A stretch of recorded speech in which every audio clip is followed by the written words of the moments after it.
आज हम लोग इस वीडियो में कंप्लीट डिटेल फंडामेंटल एनालिसिस करने वाले हैं डायमंड पावर इंफ्रास्ट्रक्चर लिमिटेड के बारे में। जानेंगे कंपनी का बिजनेस मॉडल क्या है, कंपनी किस इंडस्ट्रीज को सर्व करती है, कंपनी के फाइनेंशियल परफॉर्मेंस को गो थ्रू करेंगे, लाइक कंपनी की sales, profitability, operating profit margin को देखेंगे। प्लस कंपनी के बैलेंस शीट में कुछ इंपॉर्टेंट चेंजेस हुए हैं उसको नोटिस करेंगे, उसको आइडेंटिफाई करने की कोशिश करेंगे, इंपॉर्टेंट रेशियोज को कवर करेंगे, कुछ कंपनी के कैश फ्लो को देखेंगे एंड कंपनी ने जो अपनी रिसेंट इन्वेस्टर प्रेजेंटेशन अपलोड की है उसको डीकोड करने की कोशिश करेंगे। उसमें देखेंगे कंपनी के क्लाइंटेल कौन कौन से हैं, कंपनी के ऑर्डर बुक जो है वो कितनी बड़ी है एंड कंपनी के जो ऑर्डर बुक मिक्स है, लाइक किस सेगमेंट से कितना रेवेन्यू आता है। ये सारी चीजें भी हम लोग डीकोड करने की कोशिश करेंगे। कुछ कंपनी के इनसाइट्स को कवर करेंगे, लाइक कैपेसिटी एक्सपेंशन कंपनी के बारे में एंड कंपनी की जो कॉन कॉल हुई थी उसमें देखेंगे मैनेजमेंट ने फ्यूचर गाइडेंस क्या दिया है, कंपनी कैसे ग्रो करने वाली है and most important part company के रिस्क को देखेंगे, लाइक कंपनी का रिस्क मैनेजमेंट कैसे, कुछ रेड फ्लैग्स पास्ट में रहे उसको डीकोड करने की कोशिश करेंगे। तो चलिए स्टार्ट करते हैं। हम लोग बात कर रहे हैं डायमंड पावर इंफ्रास्ट्रक्चर लिमिटेड के बारे में। तो पावर से हमें समझ में आता है कि कंपनी पावर सेक्टर से रिलेटेड है। तो अब समझते हैं पूरे डिटेल में कि कंपनी का एक्चुअल बिजनेस क्या है। तो अगर अबाउट सेक्शन में हम देखें तो डायमंड पावर लिमिटेड के बारे में क्या लिखा है, engage with the business of manufacturing, transmission, distribution of power product and services. मतलब पावर सेक्टर में वो प्रोडक्ट्स बनाती है एंड सर्विसेज प्रोवाइड करती है। थोड़ा डिटेल में और जानते हैं और देखते हैं कंपनी ने क्या लिखा है। तो अगर आप देखो की पॉइंट्स में हिस्ट्री सेक्शन में इन्होंने लिखा है डायमंड पावर जो है बेस्ड बड़ोदरा बेस्ड गुजरात की कंपनी है जो कि integrated power transmission and distribution solution provider है। क्या क्या सोल्यूशन प्रोवाइड करती है, offering conductors, cables, transmission towers and EPC services देती है। केबल्स बनाती है, कंडक्टर्स बनाती है, ट्रांसमिशन टावर्स बनाती है and EPC services like construction का जो काम होता है जहां पे टावर्स लगाना, सबस्टेशन टाइप के बनाना, ये टाइप के काम भी कंपनी करती है। टोटल कंपनी क्या है, वडोदरा में इसका मेन प्लांट है एंड 16 स्टेट्स में डिस्ट्रीब्यूशन है कंपनी का। अब देखते हैं कंपनी ने और क्या इंपॉर्टेंट मेंशन कर रखा है। कंपनी कंडक्टर्स के बारे में बोल रही है कि conductors manufacturing range of conductor 7 stand to 90 stands from 11 KV से लेके 765 एचवीडीसी कंडक्टर्स कंपनी बनाती है। एंड केबल्स के बारे में मेंशन कर रखा है कि एलवी केबल बनाती है, एचवी केबल्स बनाती है, ईएचवी स्पेशलिटीज केबल भी कंपनी ये बनाती है। कंपनी ने कुछ अपने बारे में बता रखा है कि रिकॉर्ड एक्सपोर्ट फ्रॉम भूटान से इनको 1.79 करोड़ का ऑर्डर बुक आया होगा जो इन्होंने एग्जीक्यूट किया है भूटान से। एंड प्रोडक्ट वाइज की बात करें तो एलटी केबल से कंपनी का 23% का रेवेन्यू Q3 2026 मतलब 2025 की बात कर रहे हैं ये लोग Q3 की।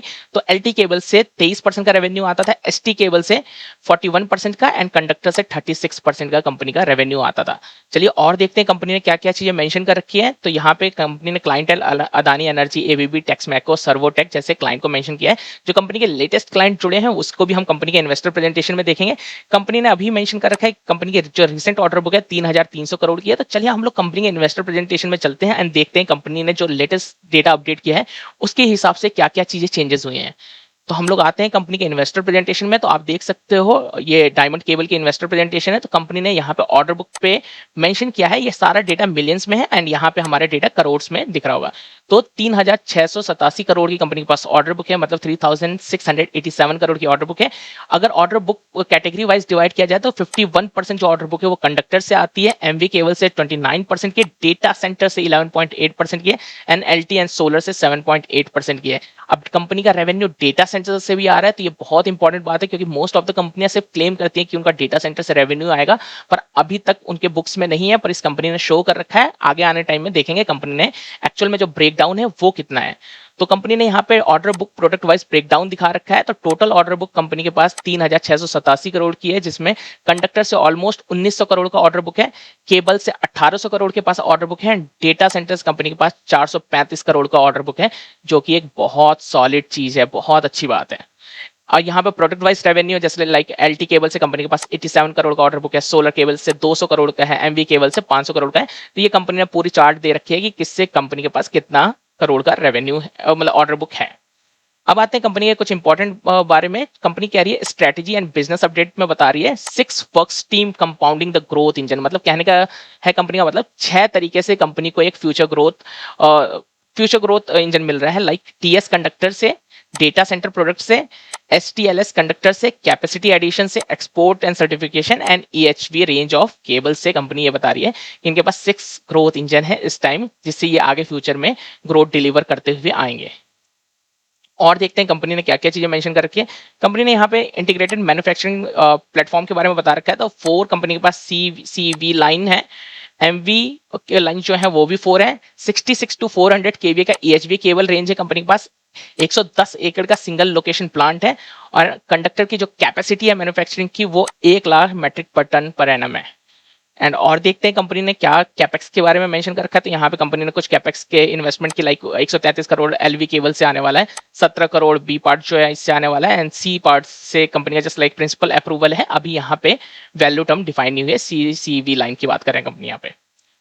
Project like LV cable expansion में 133 करोड़ का जो है वो कंपनी ने यहाँ पे मेंशन कर रखा है। 21,779 मैट्रिक पर टन का होने वाला है। एंड जो वैल्यू टर्म में कंपनी ने बात की है 1800 करोड़ का, अगर वो जो कैपेसिटी एक्सपेंशन होगी अगर 100% यूटिलाइजेशन पे चलेगी तो नियर अबाउट वहां से जो रेवेन्यू जनरेट होगा वो 1880 करोड़ मतलब 1800 करोड़ का रेवेन्यू वहां से जनरेट होगा। एंड इबीटा टर्म में बात करें तो 200 करोड़ की नियर अबाउट का इबीटा जनरेट कर पाएगी कंपनी वहां से। चलिए और देखते हैं यहाँ पे कंपनी ने उसी जो जो कैपेक्स करने वाली है उसी को लाइक मेंशन कर रखा है। 86 करोड़ का जो प्लांट एंड मशीनरी में आएगा, अदर प्रोजेक्ट कॉस्ट रहेगी 42 करोड़। ये कंपनी ने बाइफोगेट करके यहाँ पे दिया है। और देखते हैं कंपनी ने क्या क्या चीजें इंपॉर्टेंट मेंशन कर रखा है पार्ट। सेम यहाँ पे तीसरे प्रोजेक्ट के बारे में, बट अभी उसका कोई फर्दर डिटेल नहीं है कि कितने करोड़ की इन्वेस्टमेंट होने वाली है। तो यहाँ पे हम लोग उस चीज को स्किप करते हैं। यहाँ पे कंपनी ने अपने वडोदरा गुजरात प्लांट के बारे में बता रखा है जो 110 एकड़ का इंटीग्रेटेड कैंपस है। मतलब एक ही प्लांट है कंपनी के पास, पर वो इतना बड़ा है कि वहां से कंपनी ये सारे लाइंस मैन्युफैक्चरिंग कर पाती है। कंडक्टर्स की जो ग्रोथ रही है 37% की रही है FY27 रेवेन्यू ग्रोथ की, ये कंपनी ने मेंशन किया है। जो केबल की रही है वो 59% की रेवेन्यू ग्रोथ रही है FY26 में।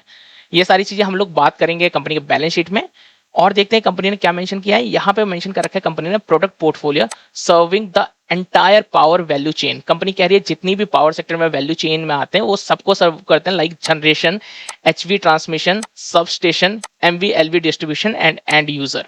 कंपनी ने ये सारी चीजें मेंशन कर रखी है। कैपेसिटी स्प्लिट की बात करें तो कंडक्टर की कंपनी के पास 1 लाख MTPA है, मतलब मैट्रिक पर टन है, ठीक है। एंड रेवेन्यू स्प्लिट की बात करें कंपनी ने तो 59% जो आता है केबल से आता है, 37% कंडक्टर से आता है, अदर्स से जो आता है 4% लाइक डेटा सेंटर, ये सब की बात कर रही होगी कंपनी।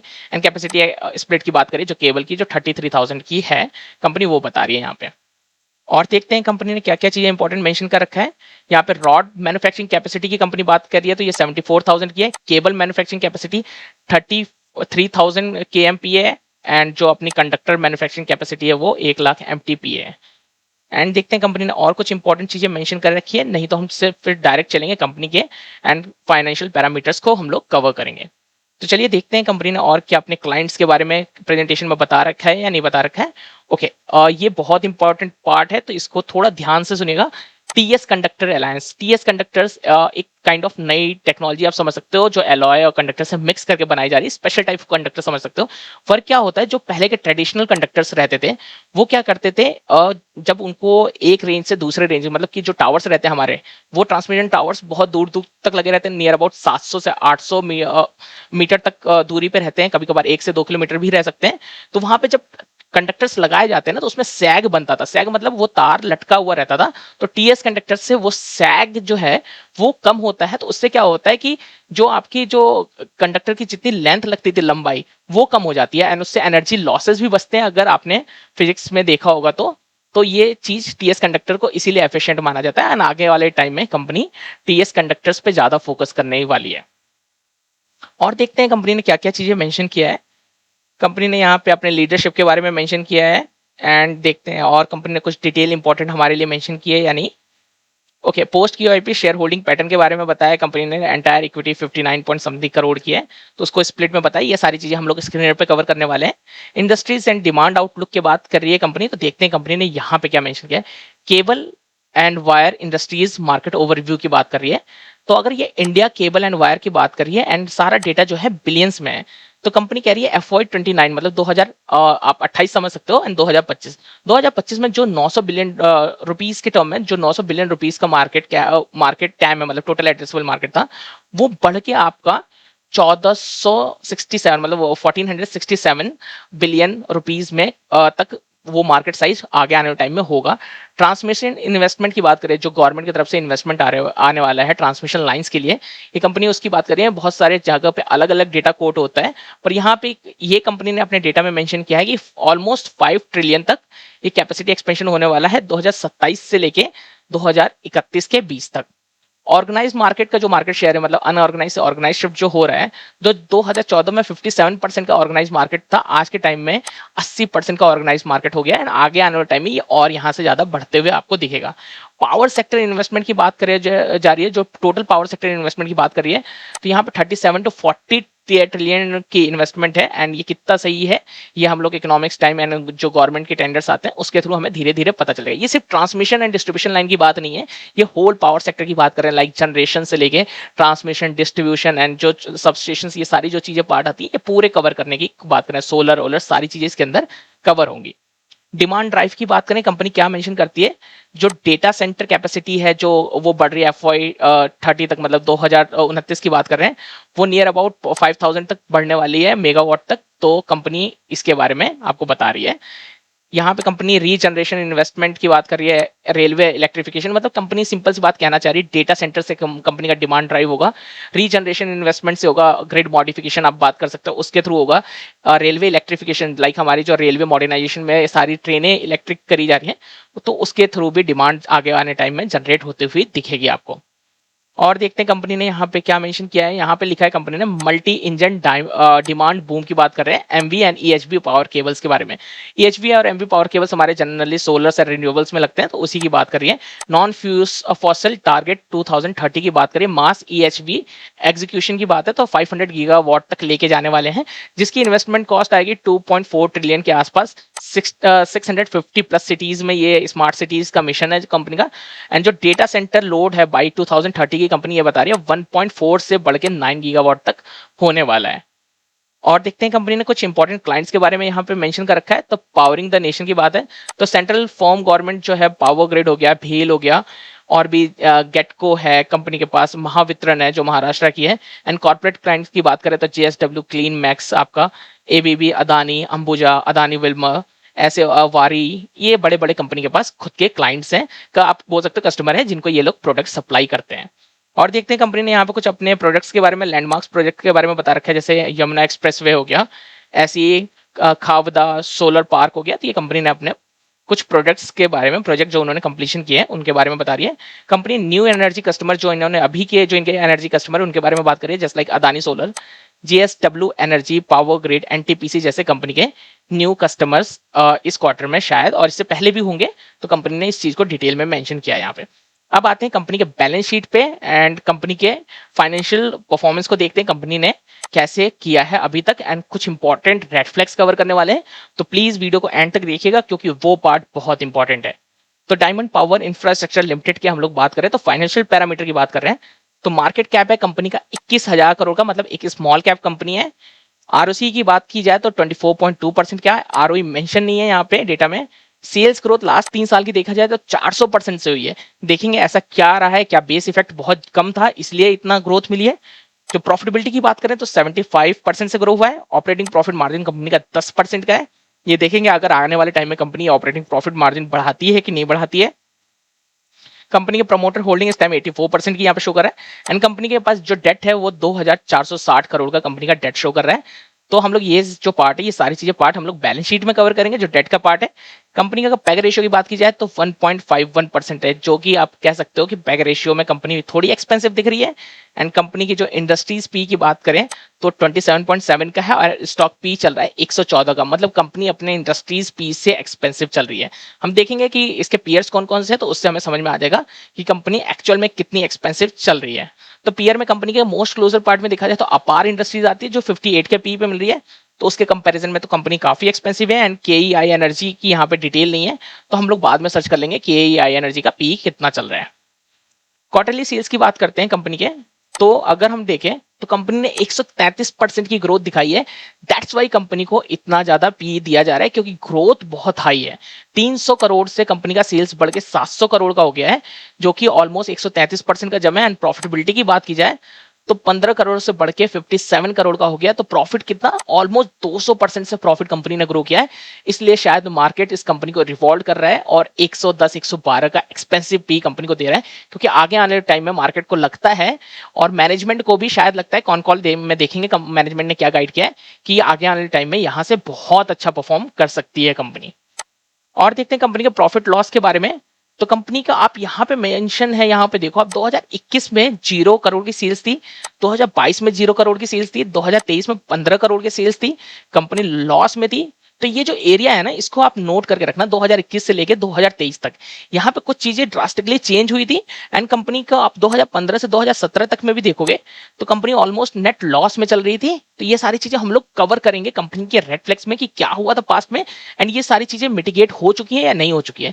रिसेंट चेंजेस में देखें तो कंपनी का जो प्रॉफिटेबिलिटी है वो 343 करोड़ से बढ़ के जो सेल्स है वो ऑलमोस्ट आज के टाइम में 2,500 करोड़ का चल रहा है एंड जो प्रॉफिट है जो 17 करोड़ से बढ़ के 182 करोड़ का प्रॉफिट हो चुका है। तो कंपनी ने अपने आप को बहुत ज्यादा चेंज किया है।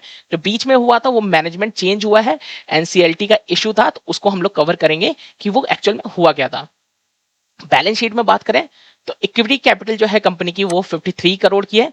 रिजर्व कंपनी के पास स्टिल निगेटिव है एंड बोरिंग की बात करें कंपनी के पास तो ऑलमोस्ट 2500 करोड़ के पास की कंपनी के पास बोरिंग है एंड रिजर्व कंपनी के पास कुछ नहीं है। तो ये चीज आपको माइंड में रखना है। कैश फ्लो की बात करें, कंपनी का जो नेट कैश फ्लो है वो निगेटिव है एंड कंपनी का फ्री कैश फ्लो भी कंपनी के पास निगेटिव है। कंपनी के पास खुद का रिजर्व नहीं है, तो ये कंसर्न की बात है एंड कैश फ्लो कंपनी का जो है वो निगेटिव है, मतलब कंपनी के बैंक में तो अभी तक कुछ पैसा नहीं है। आगे आने वाले टाइम में जैसे कंपनी ग्रोथ है, जैसे अपनी कंपनी आगे आगे ग्रो करती जाएगी क्योंकि ऑर्डर बुक साइज बहुत बड़ी है कंपनी के पास, तो जैसे प्रॉफिटेबिलिटी कन्वर्ट होती जाएगी तो इनका अगर कंपनी ने अच्छे से अपने बिजनेस को ग्रो किया तो रिजर्व कंपनी का टाइम में पॉजिटिव होता हुआ दिखेगा एंड कंपनी की जो ऑर्डर बुक है अगर उसको अच्छे से अगर अच्छे मार्जिन के साथ एग्जीक्यूट किया तो कंपनी धीरे धीरे अपने कैश फ्लो को भी सुधारते हुए दिखेगी। रेशियोज की बात की जाए तो अगर कैश कन्वर्जन साइकिल देखे तो बहुत अच्छा है, 100 के अंदर है एंड वर्किंग डे कैपिटल भी कंपनी का बहुत अच्छा है, 68 का है। आरओसीई की बात करें तो कंपनी के पास 24% का आरओसी है। अब आपको याद होगा कंपनी का आरओई मेंशन नहीं था, आरओसी मेंशन था। आरओई मेंशन क्यों नहीं था? क्योंकि आरओई जो कैलकुलेट किया जाता है वो इक्विटी कैपिटल एंड रिजर्व पे किया जाता है, तो कंपनी ऑलमोस्ट माइनस में रिजर्व एंड इक्विटी कैपिटल को अगर टोटल जोड़ा जाए तो माइनस में ही वैल्यू है, तो माइनस में कंपनी का क्या ही कोई आरओई निकाल पाएगा, इसलिए आरओई वहां पे अपडेटेड नहीं था। इनसाइट की बात करते हैं कंपनी के कुछ, तो कंपनी के जो डीलर एंड डिस्ट्रीब्यूशन नेटवर्क है वो 75 है एंड कंपनी की ऑर्डर बुक तो हमने अभी रिसेंट वाली कवर कर ही ली क्योंकि डेटा 2025 का है, तो हमने रिसेंट अभी उसमें कवर कर ही लिया था और ऑर्डर बुक ऑलमोस्ट 3,600 करोड़ की है, तो इस चीज को हमें देखने की कंपनी की जरूरत नहीं है। प्रमोटर होल्डिंग की बात की जाए तो लेटेस्ट अपडेटेड प्रमोटर होल्डिंग जून की तो 84% होल्डिंग प्रमोटर के पास है, 1% के पास पास 2% के पास पास होल्डिंग जो है एफआईज की है, जो कि एफआईज ने रिसेंटली इंक्रीज की है एंड डीआईज के पास भी बहुत कम होल्डिंग थी, अभी भी ना के बराबर है, पर कह सकते हो आपने थोड़ा थोड़ा इंटरेस्ट दिखा रहे हैं, इंक्रीज हुआ है पहले के डेटा से। पब्लिक की बात करें तो पब्लिक से होल्डिंग कम हुई है, 15% से 14% के आसपास, 1% पब्लिक से होल्डिंग ले ली गई है। अब देखते हैं कंपनी के कॉन कॉल में कंपनी ने क्या क्या चीजें अपडेट की थी एंड देन कंपनी के लास्ट में हम लोग कवर करेंगे कंपनी का जो प्रीवियस रेड फ्लैग रहा है उसके बारे में। तो कंपनी के हम लोग एआई समरी में देखते हैं तो कंपनी के मैनेजमेंट ने क्या गाइडेंस दिया था, हम लोग सीधे आएंगे एंड देखेंगे कंपनी के order book size and growth guidance के बारे में कि कंपनी क्या बोलती है। तो यहाँ पे order book strength and conversion की बात कर रही है, स्केल कॉन्फिडेंस FY27 एग्जीक्यूटिबिलिटी की बात कर रही है, एग्जीक्यूशन एंड विजिबिलिटी की बात कर रही है। तो कंपनी 3,688 करोड़ का जो हमने कवर कर लिया कि ऑर्डर बुक साइज थी कंपनी। अगर यहाँ पे गाइडेंस आप देख सकते हो तो गाइडेंस एंड ऑपरेटिंग कंडेंस की बात कर रही है। FY27 रेवेन्यू 4,300 टू 4,500 करोड़ की बात है एंड FY28 में कंपनी कह रही है 7,500 करोड़ के पास के आसपास का रेवेन्यू। कंपनी ने यहाँ पे FY27 की जो रेवेन्यू गाइडेंस दी है वो 4,300 करोड़ से 4,500 करोड़ की दी है एंड इस टाइम कंपनी का रेवेन्यू कितना चल रहा है हम ये देखते हैं। तो अगर हमने यहाँ पे देखते हैं तो कंपनी का रेवेन्यू इस टाइम था 1,900 करोड़ का एंड कंपनी कह रही है 4,500 करोड़ का रेवेन्यू गाइडेंस। तो ऑलमोस्ट कंपनी अभी भी बोल रही है कि वो 100% से ही ग्रो करने वाले हैं आगे। तो दैट्स वाई कंपनी को शायद इसलिए 112 का पी दिया जा रहा है, क्योंकि अगर आप 100% से ग्रोथ देखोगे तो आपका जब पीक अल्टीमेटली जब मार्जिन अच्छा होगा तो वो पी ऑटोमेटिकली 40-50 का आ जाएगा। पर क्या कंपनी ये रेवेन्यू डिलीवर कर पाती है, ये अभी फ्यूचर है, तो फ्यूचर को प्रिडिक्ट नहीं किया जा सकता। बट हमें ये चीज मॉनिटर में रखना है, ये चीज देखना है। और देखते हैं कंपनी ने क्या क्या चीजें मेंशन की है यहाँ पे। तो कंडक्टर वाइज से जो रेवेन्यू है ऑलमोस्ट 40% एंड केबल से 50 to 52% का रेवेन्यू रहेगा।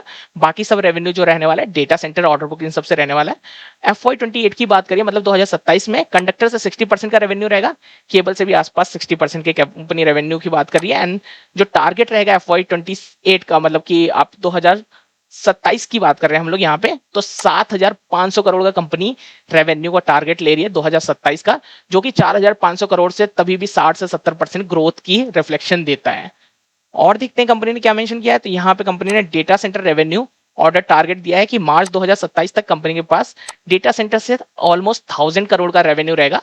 एंड FY27 मतलब इस साल की बात करिए, कंपनी करंट ईयर 2026 की बात करिए तो 750 करोड़ के आसपास का end of the year company के पास 750 करोड़ के आसपास का रेवेन्यू डेटा सेंटर से होगा। नेक्स्ट ईयर की कंपनी टारगेट कर रही है ऑलमोस्ट 1500 करोड़ का। अब कंपनी की कुछ इंपॉर्टेंट रेड फ्लैग्स को कवर करते हैं जो कंपनी के पास्ट में रहा है, एंड देखने की कोशिश करेंगे क्या ये फ्यूचर में कंसर्निंग हो सकता है या नहीं हो सकता है। तो चलिए स्टार्ट करते हैं। तो हम लोग बात कर रहे हैं कंपनी के कुछ इंपॉर्टेंट रेड फ्लैग्स के बारे में। तो अगर मैं यहाँ पे आपको थोड़ा सा जूम आउट करके दिखाता हूँ तो हम लोग क्या कवर करने वाले हैं। तो रेड फ्लैग्स में कंपनी का क्या था, पास्ट में कुछ ट्रबल हुए थे। पास्ट में ट्रबल आप समझ रहे हो, कंपनी की जब हमने बैलेंस शीट देखी थी तो वहां पे कंपनी लॉसेस कर रही थी। तो फाइनेंशियल डिफिकल्टीज की वजह से कंपनी लॉसेस कर रही थी। तो उसका क्या हुआ था, वो जो लोन था जो बैंक से उन्होंने कर्जा लिया था वो पे नहीं कर पाए थे। तो कंपनी NCLT की इंसॉल्वेंसी में चली गई थी। देन उसके बाद क्या हुआ था कि वहां पे बात होती है, अब जब कंपनी लोन पे नहीं कर पाती है तो ऑलमोस्ट कंपनी की सारी प्रोग्रेस देखी जाती है, सारा एसेट देखा जाता है कितना है, एंड उसके बाद बायर्स को बुलाया जाता है और बिडर्स को बुलाया जाता है। देन उसके बाद जब वहां से क्लियरेंस मिलती है तो कोई एक बाय करने वाले या मल्टीपल जो बिड आती है उनके हिसाब से डिसीजन लिया जाता है। नया मैनेजमेंट आता है, कंपनी को एक्वायर करता है, पुराने बैड डेट लाइक आप कह सकते हो जस्ट लाइक यस बैंक में हुआ था कि डेट को रीपे करके हटाती है चीजें, कंपनी को फिर से रिवाइव करने की कोशिश करते हैं तो मैनेजमेंट कंप्लीटली चेंज हो जाता है। तो कंपनी उस प्रोसेस से गुजर चुकी है पहले। तो कंपनी के बारे में यहाँ पे मेंशन किया है, अप्रूव्ड रेजोल्यूशन प्लान के बाद न्यू मैनेजमेंट ने उसे टेक ओवर किया था। मतलब ये जो कंसर्न था ये ऑलमोस्ट खत्म हो गया था, बट जो नया कंसर्न रेज हुआ था वो FY26 ऑडिटर रिपोर्ट में हुआ था।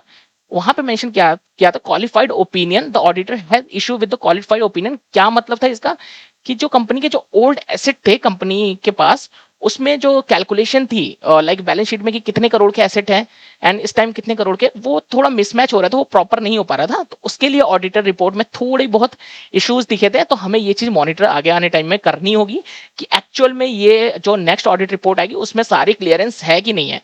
तो ये चीज आपको ध्यान में रखना है। प्लस कंपनी ने जो अपनी ग्रोथ गाइडेंस में बताई है कि वो आगे आने वाले टाइम में बहुत अच्छे से 100% से ग्रो करने वाले हैं, देन उसके नेक्स्ट ईयर भी वो लोग 60 से 70% से ग्रो करने वाले हैं। तो सम टाइम क्या होता है जब कंपनी NCLT जैसे चीजों से निकलती है, मैनेजमेंट चेंज होता है, कोई स्ट्रॉन्ग मैनेजमेंट कंपनी को एक्वायर करता है तो वहां से एक कंपनी की नई जर्नी चालू होती है। पर हमें कुछ कंसर्न्स को भी ध्यान में रखना चाहिए, लाइक जो कंपनियां पुराने इश्यूज रहे हैं क्या वो फ्यूचर में फिर से चीजों को ट्रिगर ना करें। तो इस चीज के लिए हमें क्या क्या चीजों पर ध्यान रखना है, monitor future audit report closely, जो ऑडिट रिपोर्ट आएगी उसको क्लोजली देखना है। Check if the company correct these accounting issue, हमें ये देखना है कि कंपनी ने ये सारी चीजें जो है पुरानी वो सॉल्व कर दी है। Evaluate the financial report become more transparent, like जो कंपनी की बैलेंस शीट है उसमें डेट कितना है, टोटल एसेट कितने हैं, रिजर्व कंपनी का कैसा है, इक्विटी कैपिटल क्या है, क्या पता प्रमोटर आगे जाके इक्विटी और डाइल्यूट तो नहीं करने वाला है। तो ये सारी चीजें हम लोगों को नजर रखनी है। होप आपको ये वीडियो बहुत इंफॉर्मेटिव लगी होगी। अगर इंफॉर्मेटिव लगी है तो please do like share and subscribe. मिलते हैं हम लोग नेक्स्ट वीडियो में। Thank you so much.